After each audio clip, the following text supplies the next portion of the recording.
Hello दोस्तों, कैसे हैं आप सब। हमारी कहानियाँ देखने के लिए हमारे चैनल को सब्सक्राइब कीजिए और हाँ, बेल आइकन दबाना मत भूलिएगा।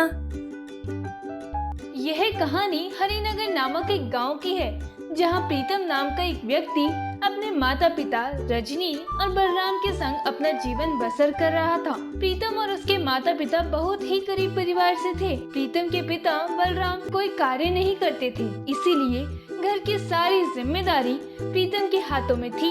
वह दिन भर बाहर मजदूरी करके चंद रुपये कमाता था और वह सब उसी पैसों से अपना और अपने माता पिता का गुजारा करता था। रजनी, अब हमारा पुत्र प्रीतम भी बड़ा हो गया है, अब हमें उसका विवाह कर देना चाहिए। हमारे पड़ोस में शीला है, वो बता रही थी उसके किसी रिश्तेदार में एक सुंदर सी लड़की चंचल है। तो फिर देर किस बात की, जल्दी से बात करके प्रीतम का विवाह कर देते हैं। बलराम और रजनी लड़की के घर जाकर रिश्ते की सारी बातें पूरी कर लेते हैं और प्रीतम और चंचल का विवाह कर देते हैं। धीरे धीरे समय गुजरने लगता है। एक दिन प्रीतम मशीन चला रहा था, तभी उसका मालिक उसके पास आता है और कहता है, प्रीतम यहाँ आओ। जी मालिक। प्रीतम, मैं कई सालों से देख रहा हूँ तुम यहाँ काफी मेहनत करते हो, पर तुम्हारी तनख्वाह भी काफी कम है। तुम अपना जीवन यापन कैसे करते होगे? क्या करें मालिक, जैसे तैसे करके गुजारा हो जाता है। प्रीतम, तुम्हारे लिए मेरी दूसरी कंपनी जो विदेश में, वहाँ पे एक नौकरी है जिसमें तनख्वाह काफी ज्यादा है। क्या तुम वहाँ पे करोगे नौकरी? इससे तो मेरी सारी समस्या दूर हो जाएगी। मालिक, अगर मुझे ये नौकरी मिल जाए तो आपकी बड़ी कृपा होगी। मैं कल ही तुम्हारी फ्लाइट की व्यवस्था करता हूँ। शाम होते ही प्रीतम घर की ओर चला जाता है और घर पहुँचते ही, जी आप आ गए? हाँ जी, हम आ गए। क्या बात है, आज आप काफी खुश दिखाई दे रहे हैं। हाँ चंचल, आज बात ही कुछ ऐसी है। तभी वहाँ पर उसकी माँ भी आ जाती है और कहती है, अरे हमें भी बता पुत्र, ऐसी क्या बात है? पिताजी, माँ, मुझे विदेश में नौकरी लग गई है और काफी अच्छा तनख्वाह भी है। पुत्र, अभी अभी तुम्हारा शादी हुआ है और तुम इतनी दूर विदेश जाने की बात कर रहे हो। यहीं रहकर थोड़ा कम कमाओ, विदेश क्यों जाते हो? जी सुनिए, अगर हमारे पुत्र का इतना ही मन है तो जाने दीजिए ना। पिताजी, ये आप क्या कहते हो? आजकल सभी जाते हैं विदेश कमाने के लिए। बलराम और रजनी प्रीतम को विदेश भेजने के लिए मान जाते हैं। जी अभी परोसती हूँ। चंचल और प्रीतम दोनों संग बैठे भोजन करते हैं। रात का समय। चंचल अपने पति से, जी सुनिए, आप विदेश जा रहे हैं और मैं यहाँ अकेली कैसे रह पाऊंगी? अरे पगली, तुम अकेली कहाँ हो? माता पिता है ना तुम्हारे साथ, और मैं विदेश में हमेशा रहने के लिए थोड़ी जा रहा हूँ। थोड़े थोड़े दिन में आता रहूंगा तुमसे मिलने। जी सुनिए, थोड़े दिन बाद करवा चौथ है और मैं यहाँ आपके लिए व्रत रखूंगी और आप ही यहाँ नहीं रहोगे। चंचल, मैं जरूर आऊंगा करवा चौथ पे। ये हमारा पहला करवा चौथ है, ये मैं कैसे भूल सकता हूँ। जी वहाँ जाकर अपना ध्यान अच्छे से रखना। चंचल, पहले मैं वहाँ जाकर कुछ दिन काम करूँगा और वहाँ के माहौल देखने के बाद वहाँ तुम्हें भी अपने साथ ले चलूंगा। अगले दिन सुबह प्रीतम तैयार होकर अपने माता पिता से मिलता है। पिताजी, माँ, मैं चलता हूँ। करवा चौथ को आप भूल तो नहीं जाओगे ना? ये मेरा पहला करवा चौथ है। अरे नहीं बाबा, मुझे अच्छे तरीके से याद है। प्रीतम घर से निकल जाता है। यूं ही कुछ दिन बीत जाने के बाद, चंचल बिटिया, प्रीतम की कोई खबर नहीं? कई दिन हो गया उसे जाने की, अभी तक कोई फोन नहीं आया। पिताजी अभी तक तो कोई खबर नहीं उनकी। तो बेटिया उसे फोन लगा कर देखो जरा।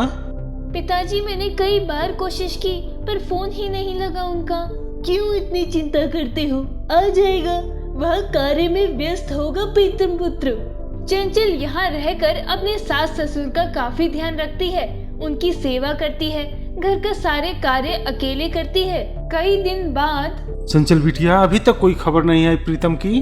जी नहीं पिताजी, कोई खबर नहीं। कल तो करवा चौथ भी है और उन्होंने मुझसे कहा था कि वो मेरे साथ रहेंगे करवा चौथ पर अभी तक उनका कोई पता नहीं। चंचल बेटे, ये तो बहुत बड़ी समस्या आ गई। घर में पैसे नहीं हैं, अब हम क्या करेंगे? पिताजी, मैं कब से उनका फोन लगा रही हूँ पर उनका फोन लगता ही नहीं। चंचल बिटिया, प्रीतम को जिसने विदेश भेजा है तुम उससे पूछो, शायद उसे प्रीतम का पता होगा। उसके पास वहाँ का कोई नंबर होगा।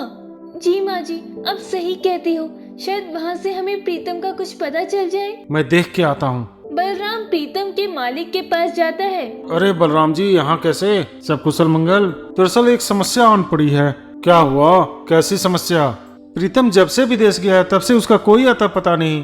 मालिक वहाँ फोन लगाता है, तभी उसकी बात प्रीतम से होती है। मालिक बलराम को फोन देता है। प्रीतम पुत्र, कहाँ हो तुम? जब से गए हो एक फोन भी नहीं किए। पिताजी, यहाँ मेरा नंबर बंद हो गया है और नया नंबर मुझे मिला नहीं है, इसलिए आपको फोन नहीं कर पाया। पुत्र प्रीतम, घर में सब लोग काफी परेशान हैं और कल करवा चौथ भी है। चंचल बेटी का यह पहला करवा चौथ है। तुमने वादा किया था कि तुम करवा चौथ पर जरूर उसके साथ रहोगे। जी पिताजी, मुझे अच्छे से याद है, मैं कल जरूर आऊँगा। बलराम ये बात सुनकर बहुत प्रसन्न हो जाता है और वो खुशी खुशी घर लौट आता है। अरे कहाँ हो चंचल बिटिया, जल्दी से यहाँ आओ। मैंने प्रीतम से बात की है। क्या हुआ पिताजी? मैंने प्रीतम से बात की और उससे कहा कि कल हमारी बहू का पहला करवा चौथ है, तो प्रीतम ने कहा कि वो कल घर आ रहा है।